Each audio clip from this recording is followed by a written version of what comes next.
అనగనగా ఒకానొక ప్రాంతంలో సీతాపురం అనే గ్రామం ఉండేది. ఆ గ్రామం చూడటానికి ఎంతో అందంగా పచ్చని వరి పైరుతో, కొబ్బరి మరియు మామిడి తోటలతో, పచ్చపచ్చని పొదలతో నిండి ఎంతో ఆహ్లాదకరంగా ఉండేది. ఇంత అందమైన గ్రామంలో అంతే అందమైన కుటుంబం నివసిస్తూ ఉండేది. ఇతను రంగయ్య. ఊరిలో మంచి పేరు ఉన్న అందరికీ నమ్మకమైన వ్యక్తి. ఇతను ఎన్నో రకాల పంటలను కౌలకు సాగు చేస్తాడు. ఈమె శారద, చక్కని ఇల్లాలు. ఇంటిని సరైన పద్ధతిలో నిలబెట్టే వ్యక్తి. వీరికి ఇద్దరు కూతుళ్ళు, సునీత మరియు అనిత. సునీత మరియు అనిత గ్రామీణ వాతావరణంతో స్నేహం చేసే చక్కనైన పిల్లలు. తండ్రికి వ్యవసాయ విషయంలో సహాయం చేస్తుంటారు. కానీ వీరు చాలా పేదవారు. రంగయ్య వ్యవసాయం కాకుండా కూరగాయల వ్యాపారం కూడా చేసేవాడు. అందరికీ నమ్మకంగా కూరగాయలు అమ్మేవాడు. ఒకరోజు రంగయ్య తాను సాగు చేస్తున్న పొలంలో మట్టిని తవ్వడానికి వెళ్ళాడు.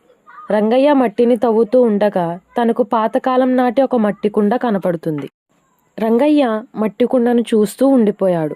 కాసేపటి కుండ మాట్లాడడం ప్రారంభించింది. నన్ను బయటకు తీసినందుకు మీకు ధన్యవాదాలు. నేను మాయాకుండను. నన్ను ఇక్కడ పాతిపెట్టి చాలా సంవత్సరాలు అవుతుంది.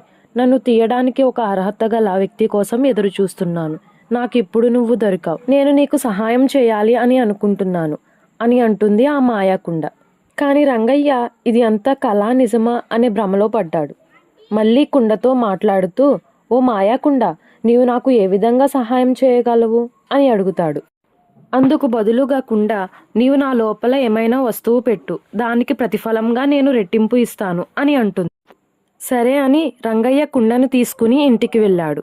రంగయ్య రాకను చూసి శారద బయటకు వస్తుంది. ఏంటయ్యా, పొలానికి పోయా అన్నావు, ఇప్పుడు ఈ కుండతో వచ్చావేంటి అని అడుగుతుంది శారద. రంగయ్య జరిగిందంతా శారదకు వివరిస్తారు. ఇద్దరూ కలిసి ఇంటి లోపలికి వెళ్ళి మాయకుండ చెప్పేది నిజమా కాదా అని తన దగ్గర ఉన్న వంకాయను లోపల వేస్తాడు రంగయ్య. దానికి బదులుగా 2 వంకాయలు కుండ లోపల ప్రత్యక్షమవుతాయి. రంగయ్య చాలా సంతోషిస్తాడు. రంగయ్య ఈ మాయకుండను తెలివిగా ఉపయోగించాలి అనుకున్నాడు. తాను పండించే కూరగాయలను రెట్టింపు చేసుకున్నాడు. వాటిని ఆ గ్రామంలోని ప్రజలకు చాలా తక్కువ ధరకు అమ్మడం ప్రారంభించాడు. అలా కొద్ది రోజులు గడిచాయి. రంగయ్య మాయాకుండతో, ఓ మాయాకుండ, నీ రాకతో నా కష్టాలన్నీ తొలగిపోయాయి. అలానే డబ్బు కూడా సంపాదించాను. చాలా ధన్యవాదాలు అని అంటాడు. కుండ మాట్లాడుతూ, రంగయ్య, నీలాంటి మంచి యజమానికి దొరకడం నా అదృష్టం. నాకు చాలా సంతోషంగా ఉంది అని అంటుంది. అదే గ్రామంలో ఒక దురాశపరుడైన వడ్డీ వ్యాపారి ఉండేవాడు. తాను రంగయ్యను చూస్తూ, ఈ రంగయ్య అంత తక్కువ ధరకే కూరగాయలు ఎలా అమ్ముతున్నాడు, పైగా డబ్బులు కూడా బాగానే సంపాదించాడు. విషయం ఏమిటో వెళ్ళి కనుక్కుందాం అంటూ రంగయ్య దగ్గరకు వెళ్తాడు. రంగయ్య, నువ్వు ఇంత తక్కువ ధరకే కూరగాయలు ఎలా అమ్ముతున్నావు? ఏదో మాయ చేస్తున్నావు కదా అని అంటాడు.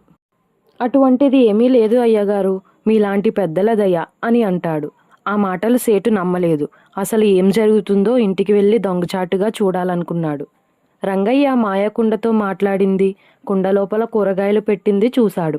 కానీ సేటు చాలా ఆశ్చర్యపోయాడు. ఆ కుండను దొంగిలించాలనుకున్నాడు.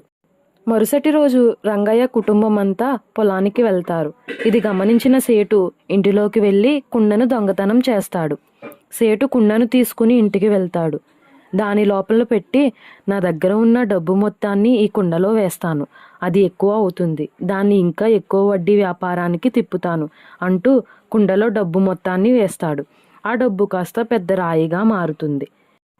ఇంతలో ఆ మాయాకుండ ఇలా మాట్లాడుతుంది. దురాశతో నా మాయాజాలాన్ని ఎవ్వరూ ఉపయోగించలేరు. మంచి మనసు, దయగల హృదయం వారే నా మాయాజాలాన్ని ఉపయోగించగలరు అంటూ ఆ కుండ బదులిస్తుంది. ఆ సేటు భయపడి ఆ కుండను ఎక్కడి నుంచి తెచ్చాడో అక్కడే పెట్టేస్తాడు.